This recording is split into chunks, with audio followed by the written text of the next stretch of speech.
जी। हमारे बीच दिवाकर जी हैं। मैं आमंत्रित करता हूं दिवाकर जी यहाँ आए और इस विशेष अवसर पर अपने धम्म ज्ञान से हमें लाभान्वित करें, ताकि यहाँ जो मौजूद हमारे साथी बैठे हैं, धम्म बंधु बैठे हैं, वो कुछ ना कुछ आपसे कुछ ज्ञान प्राप्त करके जाएं।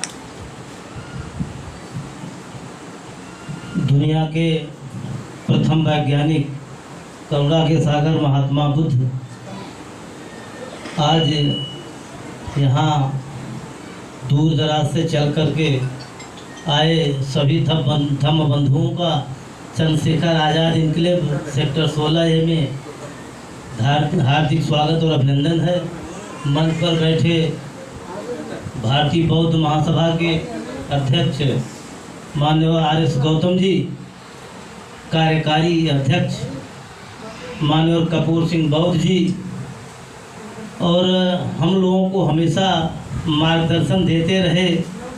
मैं जब से दिल्ली में आया हूं तब से देख रहा हूं भारतीय बौद्ध महासभा के महासचिव और बहुजन समाज पार्टी को इधर देख रहे माननीय सुरेश चंद्रा साहब, और यहाँ हम लोगों को हमेशा यहाँ के संगठन का मार्गदर्शन करते रहते हमेशा डॉक्टर सत्येंद्र ठाकुर साहब जी। और यहाँ हमारे जितने धम्म बंधु बैठे हैं, जितने हमारे कार्यकर्ता साथी बैठे हैं, ये हमेशा यहाँ हर प्रोग्राम में बढ़ चढ़ करके हिस्सा लेते हैं। पूर्व में हमारे कैंडिडेट रहे भाई शेर सिंह जी और माननीय अशोक गौतम साहब, जो हम लोग काफ़ी एक साथ मिल करके यहाँ धम्म का हो गया, समाज का हो गया, हमेशा उस मिशन को कारवां को चलाते रहते हैं। तथा यहाँ बैठे सभी धम्म बंधुओं का हार्दिक स्वागत और अभिनंदन है। हम लोग तो आप सभी लोगों से एक सीखने की इच्छा रखते हैं, लेकिन आज जो दिन है, दुनिया का सबसे बड़ा दिन है, धम्मचक्र प्रवर्तन। जब महात्मा बुद्ध जी को ज्ञान प्राप्त हुआ था, जब उन्हें बोध हुआ था गया में, उसके ठीक 2 महीने बाद जब उधर से वो चलते हैं, बाकी तो सब ज़्यादा बताएंगे, लेकिन जितनी हमें जानकारी है मैं उसके बारे में बताना चाहूँगा। जब वो काशी, जिसे बनारस कहते हैं, बनारस की धरती पर पहुँचते हैं, सारनाथ में पहुँचते हैं। कभी किसी समय में जब बुद्ध को ज्ञान नहीं प्राप्त हुआ था तो इनके 5 साथी थे। वो 5 साथी इनसे नाराज होकर इन्हें छोड़ करके चले गए थे। जब सिद्धार्थ बुद्ध बने, जब उधर से वो चले सारनाथ पहुँचे, रास्ते में उन्हें वही पिछड़े 5 लोग मिले जो उन्हें त्याग करके चले गए थे। तो महात्मा बुद्ध ने आषाढ़ की पूर्णिमा को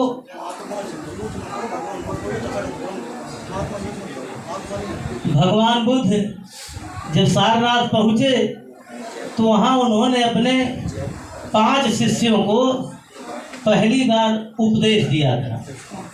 इसलिए इस आज की आषाढ़ पूर्णिमा को गुरु पूर्णिमा के नाम से जानते हैं। और हमने एक चीज़ और देखा है कि हम लोगों को ज्ञान नहीं है। वैसे हम लोग पूर्वी उत्तर प्रदेश से आते हैं, हम लोगों को पहले पता नहीं था कि इसको क्या कहते हैं। हम जब गांव में रहते थे तो इन ब्राह्मणवादी व्यवस्था के लोगों ने इस आषाढ़ी पूर्णिमा को पूरे घर को गोबर से लिपवा देते थे, और गोबर से लिपवा देते हैं तो कहेंगे इसमें जैसे सर्प, कीड़ा, बिच्छू नहीं आएंगे। सब धरोहर हमारे महापुरुषों की, लेकिन हमारे महापुरुषों को ऐसे उस घर को गोबर से लिपवा देते हैं चारों तरफ, पूरी दीवार को।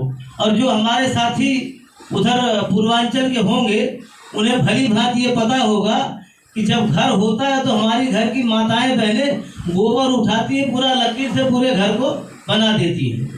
और मैं इधर देखा हूँ हरियाणा, राजस्थान की तरफ वो हांसी बना देते हैं, गोबर का ही बना देते हैं।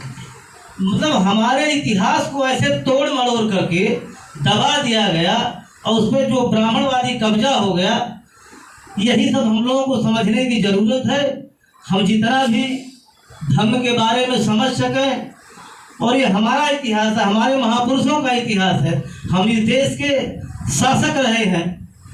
अभी जो महात्मा जो अभी हमारे धर्माचार्य बता के गए हैं, ये सच्चाई है कि हम नागवंशी लोग हैं और यहाँ के मूल निवासी, मूल शासक हैं। और हम अपनी बात को ज़्यादा ना बढ़ाते हुए यहाँ बैठे जो विचारवान, बुद्धिजीवी, शीलवान हैं, उनका विचार सुनेंगे। इसी के साथ अपनी वाणी को विराम देते हैं। जय भीम, नमो बुद्धाय। बहुत बहुत साधुवाद। अभी इस बीच में हमारे बीच बैठे हैं शेर सिंह जी, वो आए और कुछ हमें धम लाभ जो है दें। जय भीम। साथियों, मुझे ज़्यादा पता तो नहीं आता, इसलिए मैं बाबा साहब के और भगवान जी के चरणों में फूल चढ़ा के जय भीम।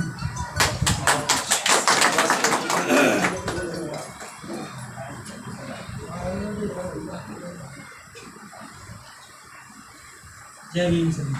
जय बुद्धाय। बहुत बहुत धन्यवाद सर आपका।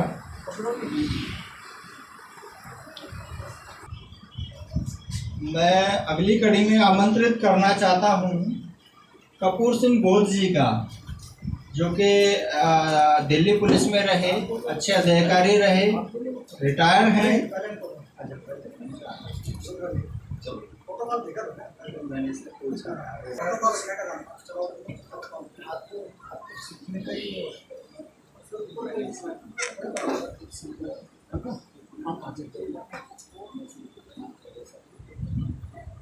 जय।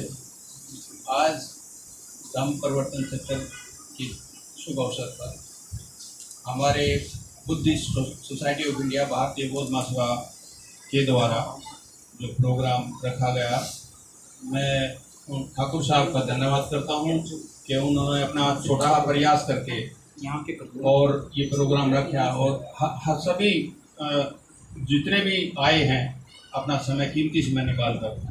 अब मौजपुर से हमारे आर.एस. गौतम साहब, जो इतनी एज होने के बावजूद भी आज जो हैं ये चाहते हैं भाई घर घर भगवान बुद्ध का प्रचार हो। तो अपने बेगराज साहब, मेवालाल साहब मेरे साथ आए, और शेर सिंह जी, मास्टर सुरेश इंद्रा जी और अन्य सारे सभी धन्यवाद के पात्र हैं कि जो अपना समय निकाल कर आए, और सिर्फ इसीलिए कि भाई भगवान बुद्ध की चर्चाएँ सुनने के लिए और जीवन में अपनाने के लिए। जब तक हम भगवान बुद्ध की बातों को यहाँ सुनकर चले जाएंगे और उसको धारण नहीं करेंगे, जीवन में अपनाएंगे नहीं, तब तक उसका कोई लाभ नहीं होगा। हमें भगवान बुद्ध के मार्ग पर बताए हुए मार्ग को बड़े सोच समझ कर हर चीज़ को, उसको ये नहीं कि हम दोनों हाथों में लड्डू रखें, एक तरफ से जो है मनवादी विचारधारा को भी ढोएं और भगवान बुद्ध के, इनसे काम नहीं चलेगा। क्योंकि कहते धारण करना धर्म है, ना तो कोरी बात, और धारे से सुबोध है, ना तो काली रात। धर्म धर्म सब कोई कहें, धारण करे न कोई, और धर्म बेचारा क्या करे, धारे ही सुखोई। भगवान बुद्ध ने कहा कि भाई कोई आदमी कर्म के ही सुख मिले और कर्म दुखों की खान, और ईश बेचारा क्या करे, कर्म बड़ा बलवान। भगवान बुद्ध की कितनी स्टीक जो है वाणी कि भाई कर्म की ही सुख मिले और कर्म दुखों की खान, और ईश बेचारा क्या करे, कर्म बड़ा।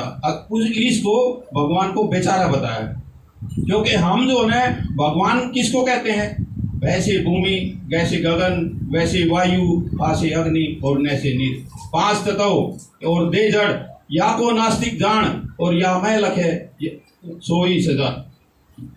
भगवान को उनका पांच तत्व और दे जड़, या को नास्तिक जान, और इसी में लखे सोई संसुजान। तो इनमें जो है ना कोई चीज अलग नहीं। भगवान बुद्ध के मार्ग पर चलने के लिए उन्होंने जो आप दीपक हो, अपना दीपक हम स्वयं बने। किसी ये नहीं कि हम दूसरे पर जो जहाँ मानना पड़ेगा कि जहाँ अंधेरा है वहाँ प्रकाश नहीं होता, और जो हाँ प्रकाश है वहाँ अंधेरा नहीं होता। तो हमें जो है उनके बातों को मानकर उस प्रकाश जब हमने, अरे हमें जो है देखो ना, बड़े दुख की बात है कि आज भारत देश में भगवान बुद्ध की जो है, जो हमारे इस यहाँ से बौद्ध धर्म शुरू हुआ, वो यहाँ खत्म होने की आसार में है। और लोग जो है घर घर में जो है अपनी वही बात है, मनवादी सोच को लेकर चल रहे हैं। घर में ना आज हम जो है जितने आदमी बैठे हैं, अगर एक एक आदमी हर महीने एक एक प्रोग्राम करे, हर हफ्ते एक एक प्रोग्राम करे, घर घर में प्रोग्राम करे, बच्चे के जन्मदिन पर करे, या कोई भी किसी दुनिया भर के प्रोग्राम होते हैं, हम जो और की वो करें, तो भगवान बुद्ध की जो है विचारधारा से करें, तो हमारा प्रचार भगवान बुद्ध के फैलेगा। तभी बनेगा जब तक हम जो गए, जब तक वो कहें नजर बदली तो नजारे बदल गए, और किश्ती का रुख बदला तो किनारे बदल गए। हम बदलना चाहें तो बदलेंगे, ये नहीं कि दूसरा कोई आकर कोई आदमी सोचे कोई किसी को आशीर्वाद दे दे वो हमारा बेड़ा पार हो जाएगा, ऐसा बिल्कुल नहीं।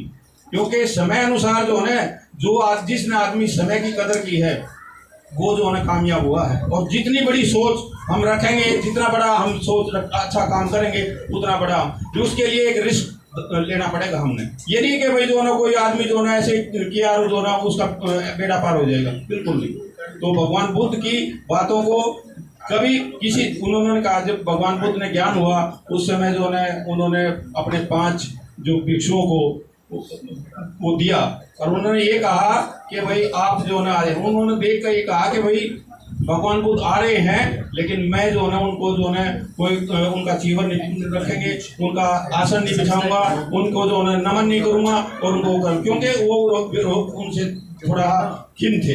तो जब उन्होंने बाद में पता लगा कि भाई जो है भगवान बुद्ध आए, तो जैसे जैसे निकट आते गए तो तुरंत सारे के सारे जो भिक्षु को उन्होंने जो है उसका चीवर लिया, इन्होंने जो है वो हाथ में जो लिए हुए थे उनका वो लिया, और बिस्तर लगाया और बैठाया, और उनके जो है पैर धोने के लिए पानी ला कर दिया। ऐसे ही जो है बहुत कुछ उन्होंने जो है फिर सारे, क्यों, उनका वो है ना प्रकाश, जो अंधेरे से प्रकाश की तरफ जो है भगवान बुद्ध वो पूरे संसार में फैला हुआ है। और वो उसको हम मानने के लिए जो है ना आज हम देखो ना मनुवाद को ढो रहे हैं। घर घर में जो है ना ये चीजें पता होने के, देखो दुख तो ये है कि जो हर चीज का पता होते, एक तो ये होता है अनजान होता है, गलती से हम किसी चीज में कोई काम करते तो उसका परिणाम होता है। ये भी अग्नि के अंदर जैसे 5 तत्व होते हैं, 5 तत्वों के अलग अलग विषय होते हैं, उसमें जो है अग्नि के अंदर उष्णता होती है। अगर कोई भी आदमी हाथ देगा तो वो किसी भी समाज से हो, किसी भी मनुष्य जो है उसका हाथ जलेगा। और अगर हम उसका हाथ जो है उसकी दूसरा और कोई देगा, शीतलता, पानी के अंदर शीतलता होता है, कोमलता होती, शीतलता होती, जिससे हम उसको लाख बार गर्म करें लेकिन वो लाख बार ठंडा अपने रूप में आ जाएगा। तो प्रकृति के जो नियम है ना वो सदा से थे, हैं और रहेंगे। परिवर्तनशील इस संसार का नियम है। और इसी के साथ मैं अपनी वाणी को विराम देता हूँ। जय भीम, जय भारत, नमो बुद्धाय। बहुत बहुत साधुवाद। इस कड़ी में मैं आगे बुलाना चाहता हूँ मास्टर सुरेश चंद्रा जी को, जो कि